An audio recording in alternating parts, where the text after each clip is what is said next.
Pourquoi tous les travailleurs frontaliers suisses doivent à tout prix faire une déclaration et un choix entre la CMU et la LAMAL? J'ai vu beaucoup trop de vidéos sur Internet qui ne donnaient pas le fond de cette méthode et pourquoi on doit justement cotiser à la CMU ou la LAMAL obligatoirement. Tout d'abord, comment se passe ce choix? Ce choix s'appelle le droit d'option. On doit le faire sous les 3 mois après la prise de poste en Suisse et c'est rétroactif, c'est-à-dire que nous allons devoir payer les cotisations qui se sont précédées. Donc si nous faisons notre droit d'option au bout de 3 mois, nous allons devoir obligatoirement payer les 3 mois qui se sont écoulés. Mais pourquoi doit-on cotiser quand on est travailleur frontalier et alors qu'on ne cotise pas quand on est français? En fait, c'est tout simple. Quand on est travailleur français, nous devons, sur notre salaire, nous allons être prélevés toutes les cotisations sociales, les CSG et les CRDS. En tant que travailleur frontalier, nous travaillons en Suisse, donc l'État français, par exemple, n'aura plus la possibilité de nous prélever directement sur notre salaire ces cotisations sociales. Donc, ça va avoir un impact direct et ils vont nous demander obligatoirement de déclarer nos revenus. Pour ce faire, on va avoir donc 3 mois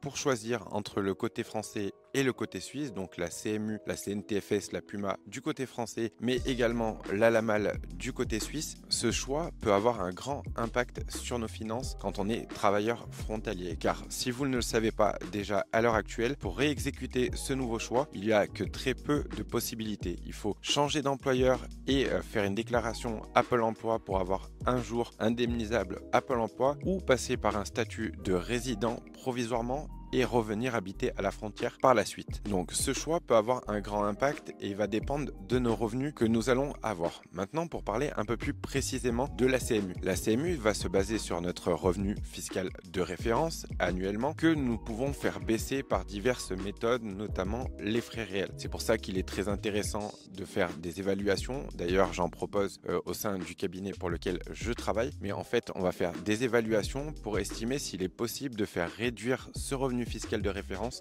que nous allons devoir déclarer annuellement à la CNTFS. Et une fois déclaré à la CNTFS, ils vont venir faire un abattement d'environ 10 900 euros et à la suite de ça, ils vont nous prélever 8% et ces 8% vont être mensualisés. Pour le côté CMU, voilà un petit peu comment ça se passe pour que vous compreniez un petit peu mieux votre choix et comment le faire au mieux pour ne pas impacter vos finances. Comme ce choix est irréversible, nous avons également le choix du côté de la LAMAL, le côté système suisse. Ce qu'il faut retenir sur le côté du système suisse, c'est qu'on va garder la possibilité de se faire soigner en France avec les mêmes remboursements que la CMU, que vous avez déjà à l'heure actuelle en tant que tout travailleur frontalier, qu'on va pouvoir compléter avec la complémentaire. Ce qu'il faut retenir également, c'est que la LAMAL, du coup, pour l'année 2023, est élevée à 162,80 CHF par mois. Mais celle-ci ne dépend en aucun cas de nos revenus. C'est-à-dire que l'on gagne 1 million d'euros ou 1 euro par mois, on devra s'acquitter de la somme de 162,80 CHF par mois. Pour les soins du côté suisse, parce que comme je l'ai dit, on peut se soigner du côté français, mais également du côté suisse, nous devrons nous acquitter pour les travailleurs frontaliers suisses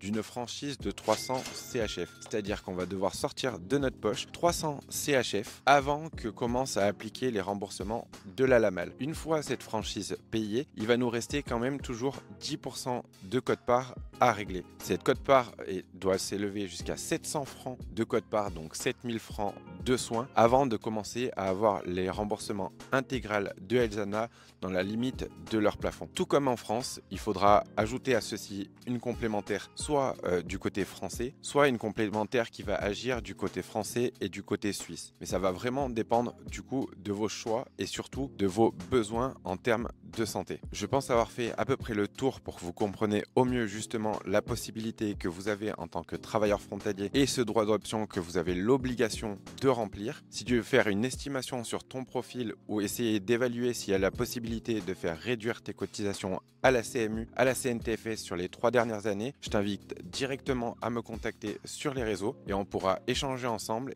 et faire un rendez-vous d'évaluation si besoin. Pour toutes les informations, tu pourras me retrouver sur Le Frontalier et si ce type de contenu vous plaît, je vous invite surtout à vous abonner et à mettre dans l'espace commentaire l'intitulé de la prochaine vidéo que tu aimerais voir sur cette chaîne. On se retrouve à la prochaine. Allez, ciao ciao!